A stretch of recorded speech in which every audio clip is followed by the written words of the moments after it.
देखिए, जब velocity of charge particle is neither perpendicular nor parallel, तो ये बी वेक्टर्स हैं आपके, ये सब बी वेक्टर है। और ये वेलोसिटी वेक्टर है बी वेक्टर से किसी एंगल थीटा पर, ठीक है ना। तो here velocity as one component v cos theta बिल्कुल दिख रहा है along the direction of field intensity, ठीक है, सही बात है। तो कभी भी मैग्नेटिक फोर्स कभी बी वेक्टर के तो अलोंग आ ही नहीं सकता, यही बात है अपनी। कभी भी मैग्नेटिक फोर्स बी वेक्टर के अलोंग तो आ ही नहीं सकता, ठीक है। तो कभी भी ये v cos थीटा चेंज हो ही नहीं सकता, हमेशा इस डायरेक्शन में v cos थीटा से ही मूव करता रहेगा। This component v cos theta will not be affected by the magnetic field as motion along the magnetic field remains unchanged due to the b vector, ठीक है।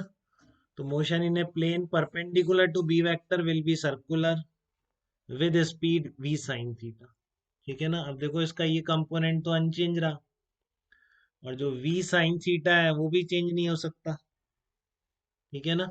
v sin theta भी कभी change नहीं हो सकता, क्योंकि आपकी स्पीड अनचेंज रहती है ना मैग्नेटिक फोर्स में। जब एक component v cos theta unchange है तो दूसरा कैसे चेंज हो सकता है, वो भी हमेशा कितना रहेगा v sin थीटा, ठीक है ना। बट ये समझ में आ रहा है बेटा, v cos थीटा इधर हुआ और आपका v sin थीटा अगर इधर हुआ, देख रहे हैं, ये आपका v cos थीटा इधर हुआ और v sin थीटा अगर उधर हुआ, तो मैग्नेटिक फील्ड भी इधर है। तो देखो ये वाला जो कंपोनेंट है इसकी वजह से एक मैग्नेटिक फोर्स आ रहा है, ठीक है। तो वो मैग्नेटिक फोर्स किधर जा रहा है, वो अंदर की तरफ जा रहा है इसमें, ठीक है ना। उसकी डायरेक्शन कैसे आ रही है मैग्नेटिक फोर्स की, इनटू द प्लेन आ रही है, ठीक है ना, इनटू द प्लेन आ रही है। तो सर्कल कैसे बनाओगे आप, देखो इधर था v sin थीटा, फोर्स नीचे की तरफ आ रहा है, ठीक है। तो जैसे ये आपका मान लो इस तरह का है ये v sin थीटा, और आपका b वेक्टर इधर जा रहा था, तो v sin theta v circle नीचे की तरफ आ रहा था सेंटर पे, तो ये पार्टिकल इस सर्कल पर ऐसे घूमेगा ना, इस तरीके से इस प्लेन में घूमेगा, ठीक है ना। और अब क्योंकि ये खींच भी रहा है v cos थीटा आगे, तो वो इस तरह से आगे मूव करता जाएगा, इस तरह से बार बार इसको टच करता हुआ। यहाँ पे था ना ये एक्स एक्सिस, मान लो यहाँ पे थी, ठीक है।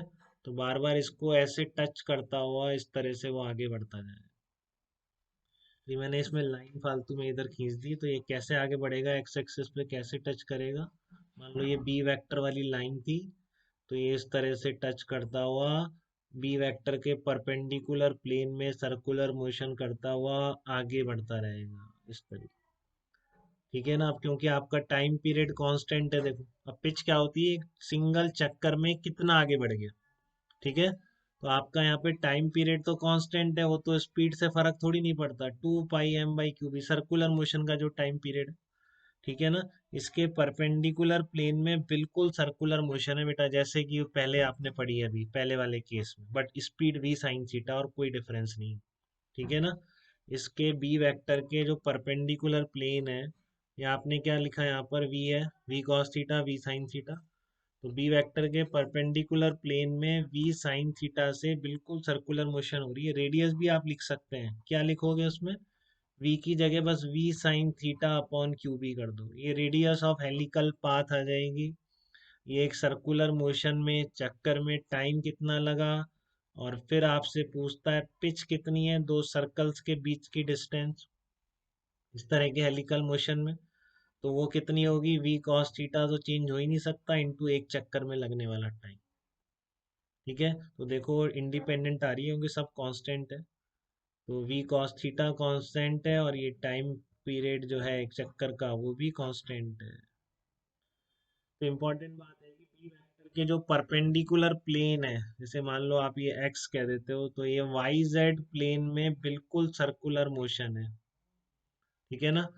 तो उसकी जो स्पीड है v sin थीटा है, बट ये v cos थीटा होने की वजह से सर्कल आगे भी बढ़ता जा रहा है। तो ये बिल्कुल पिक्चर क्लियर है आपको, कि जैसे मैंने कहा कि ये आपका v वेक्टर है ये वाला, तो जो सर्कल चलेगा वो इस लाइन पर, ये जो बी वेक्टर वाली लाइन होगी इस पर इस तरह से टच करता हुआ चलेगा, इस तरह से सर्कल कंप्लीट कर, ठीक है ना, बार बार यहाँ पे टच करेगा चक्कर के बाद इसको, ठीक है। सेंटर मैंने कैसे लोकेट किया, बिल्कुल उसी तरह से कि सेंटर किस लाइन पर होगा, ये जो आपका नीचे की तरफ आ रहा है, ये फोर्स की डायरेक्शन आ रही है, इस एक्सिस पर होगा सेंटर। ठीक है ना, यहाँ से इस तरह से घूमता हुआ इस तरह। ठीक है ना, इस तरह से, तो ये आगे बढ़ता रहेगा, हेलिकल मोशन होती है। तो ये सबको आना चाहिए। कभी कोई टाइम पीरियड पूछ ले, हेलिकल मोशन में एक चक्कर में कितना टाइम लगता है, रेडियस पूछ ले हेलिकल पाथ की, तो आपको पता होनी चाहिए वही सर्कल वाली रेडियस है, वाईजेड प्लेन में जो सर्कुलर मोशन। आपसे पिच पूछ ले कि एक चक्कर में कितना आगे बढ़ जाता है, तो ये तीनों चीजें आपको निकालनी आनी चाहिए। ठीक है ना, इक्वेशन ऑफ ट्रेजेक्ट्री ये सब अपन निकाल लेंगे, बट अभी यहाँ तक सबको आना चाहिए। वो सबको आना जरूरी नहीं, इसको आए वो समझ लेगा। ठीक है ना, बट ये बहुत बेसिक बात है जो जेई मेन वाला भी पूछता है और पूछता रहेगा। ठीक है, देखो यहाँ तक दिक्कत नहीं है आपको। यही सब मैंने निकाल के दिखाया यहाँ पे, radius of helical path, pitch of helical path. ठीक है, अब बात आती है कि इन हेलिकल पाथ, ये बोल सकता हूँ कि इन हेलिकल ट्रेजेक्ट्री, क्या मैं ये बोल सकता हूँ यहाँ पर कि इन हेलिकल पाथ, यहाँ पर एक नोट लगा सकता हूँ क्या मैं एक, आप बताइए वो स्टेटमेंट सही है क्या? In helical trajectory angle, helical path angle between, in helical path, in helical path angle between v vector and b vector, angle between v vector and b vector will always be constant, will always be constant। तो क्या ये बात true है कि wrong है? क्या v vector और b vector के बीच एंगल हमेशा कांस्टेंट है क्या? बताइए। और है तो कितना है वो इस सिचुएशन में? b वेक्टर है और v वेक्टर है, ये थीटा है, तो क्या v वेक्टर और b वेक्टर के बीच का एंगल हमेशा थीटा है क्या? क्या ये बोल सकते हो आप कि नहीं? बताइए। सबको क्लियर है बेटा ये? क्योंकि दोनों कंपोनेंट अनचेंज है ना, मैंने बोला वी साइन थीटा की डायरेक्शन चेंज हो रही है बस। ठीक है ना, वी साइन थीटा की डायरेक्शन चेंज हो रही है, बट है तो हमेशा वी कॉस थीटा के परपेंडिकुलर। बताइए। वी कॉस थीटा के है तो हमेशा वाई, जैसे इसको मैंने एक्स बोला। देखो बेटा, एक को भी डाउट थोड़े से भी नहीं बचने चाहिए, लास्ट चांस है, इसके बाद कब समझोगे? इसके बाद नहीं है आपकी लाइफ में मैग्नेट को समझने का चांस। ठीक है ना, तो इस पर थोड़ा सा गौर कीजिए, इसमें काफी चीजें हैं। ठीक है, मैग्नेट, ईएमआई, ये क्रूशियल टॉपिक है। इवन एडवांस भी कोई हार्डकोर मैकेनिक्स नहीं पूछते हैं बेटा, गया वो जमाना जब मैकेनिक्स में से बहुत कुछ घुस घुस के पूछते थे। अब उसको ये टॉपिक अच्छे लगते हैं, इंडक्टर हुआ, सरफेस टेंशन, कैपिलरी एक्शन। ठीक है ना, और बाकी जो पूछता है मैकेनिक्स का बनने वाला होता है बन जाता है, वो बहुत घुमा के देता है, तो किसी से नहीं बनता है। उतना टाइम भी नहीं है हमारे पास एग्जाम में एडवांस के कि हम उस घूमे हुए क्वेश्चन पे लगे रहें। ठीक है ना, वो बहुत रेयर चांस है, बट ये बहुत ही अच्छे टॉपिक्स हैं, मॉडर्न फिजिक्स, वेव ऑप्टिक्स, इन पे वो क्वेश्चन थोड़ा घुमाता भी है तब भी हो जाता है, वो ज़्यादा मॉडिफाई नहीं करता है। ठीक है ना, तो इनको सीखिए, बहुत इंपॉर्टेंट है ये एडवांस के लिए। मेंस तो सारा पूछ लेता है, मेंस में मैं नहीं कह सकता कि ये टॉपिक ही बहुत इंपॉर्टेंट है, क्योंकि बहुत सारे पेपर बनने हैं तो सब कुछ कवर कर लेता है।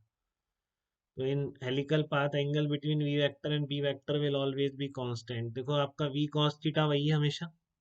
ठीक है ना, वी कॉस थीटा वही है आपका, और v sine theta v unchange है, इसके हमेशा परपेंडिकुलर है। तो बस रिजल्टेंट वी कॉस थीटा से मान लो अल्फा एंगल बना रहा है, तो टेन अल्फा हमेशा किसके बराबर आएगा? टेन थीटा ही तो हो जाएगा, v y upon v x. देखिए, किसी को दिक्कत तो नहीं है किसी भी टाइम? तो अल्फा हमेशा क्या आ रहा है?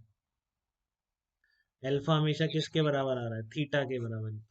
ठीक है, तो मैं बोल सकता हूँ कि आपका मतलब हमेशा ही ऐसा हो गया फिर तो, कि कभी भी चार्ज पार्टिकल को आपने मैग्नेटिक फील्ड में प्रोजेक्ट किया, तो आप कैसे भी प्रोजेक्ट करो, जो आपने इनिशियल एंगल रखा है वी वेक्टर और बी वेक्टर के बीच, वो हमेशा वही एंगल रहता है।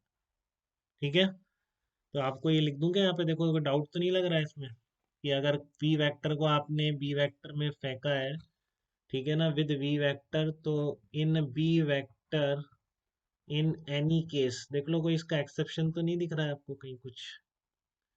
कहीं से आप स्ट्रेट लाइन पे जा रहा है तब भी जीरो रह रहा है, शुरू में 90 था तो 90 पर, इसमें तो चेंज हो ही नहीं सकता। Then B vector in any case, angle between we vector and B vector remain same. ठीक है ना, इनके बीच का एंगल कुछ भी कर लो आप, इनके बीच का एंगल चेंज नहीं होता, केवल मैग्नेटिक फील्ड प्रेजेंट है, उसी केस की बात कर रहा हूँ। इलेक्ट्रिक फील्ड भी आएगा तो सिचुएशन चेंज हो जाएंगी, ठीक है ना। वो सब बातें अपन करेंगे। तो जब इलेक्ट्रिक फील्ड आ जाता है, उस फोर्स को लॉरेंज फोर्स बोलते हैं, ठीक है ना। एक नाम है, मैं यही मेंशन कर देता हूँ आप लोगों के लिए कि लॉरेंज फोर्स क्या होता है। लॉरेंज फोर्स होता है जब दोनों प्रेजेंट हैं तब चार्ज पार्टिकल पर कितना फोर्स लगेगा। तो उसको एक नाम दे देते हैं लॉरेंज फोर्स। तो मैंने यहाँ लिख दिया है q E vector plus q v cross B, ठीक है। तो इलेक्ट्रिक फील्ड और मैग्नेटिक फील्ड दोनों प्रेजेंट हैं, तो Lorentz force will be given by q E vector plus q v cross B, ठीक है। तो उस पर भी आएंगे हम, इलेक्ट्रिक फील्ड भी ऑन करेंगे, सारे केसेस डिस्कस करेंगे। ट्रेजेक्ट्री जब हम पढ़ेंगे, इनकी ट्रेजेक्ट्री की इक्वेशंस निकालेंगे, सर्कल की, हेलिकल मोशन की। बट वो मैं अलग से एक पार्ट कराता हूँ, पहले बेसिक सबको आ जाए, ठीक है ना। फिर वो जो जितना समझना चाहे उसके अकॉर्डिंगली वो एक्ट कर सकता है। बट ये तो सबको आना चाहिए, पूछता ही, वो कभी पूछा नहीं, ठीक है ना, बट पूछ सकता है। और ट्रेजेक्ट्री सारा उस पे है, ठीक है ना। थोड़ा सा टाइम भी लगता है उसमें, नहीं करेंगे अपन, अभी इसी बार करेंगे, अभी बार बार पढ़ने का नहीं होता है फिर कभी, ठीक है ना। तो आपको ये क्लियर है, आपको बिल्कुल यहाँ तक की बातें जितनी बताई हैं मैंने, बेसिक सर्कुलर पाथ और हेलिकल पाथ के बारे में, पिच, ट्रेजेक्ट्री, और ट्रेजेक्ट्री तो बताइए, हेलिकल और सर्कल इक्वेशन अभी हम निकालेंगे। बट टाइम पीरियड, रेडियस और पिच, हेलिकल पाथ की, ये सब क्लियर है। एंगल कभी चेंज नहीं होता है, जितना आपने केवल बी वेक्टर में अगर पार्टिकल को प्रोजेक्ट किया है, तो वी वेक्टर और बी वेक्टर के बीच का एंगल वही रहेगा, ठीक है ना। अब इसी पर थोड़े से अपन प्रॉब्लम भी कर लेते हैं, ठीक है ना। इतना जो पढ़ा है, इतनी समझदारी से ही बिना ट्रेजेक्ट्री वेजेक्ट्री के इक्वेशन में घुसे हुए हम ये सारी प्रॉब्लम्स हैंडल कर सकते हैं। ये भी रूटीन प्रॉब्लम्स है मैग्नेटिक फील्ड की, और बहुत ज़्यादा इंपॉर्टेंट है।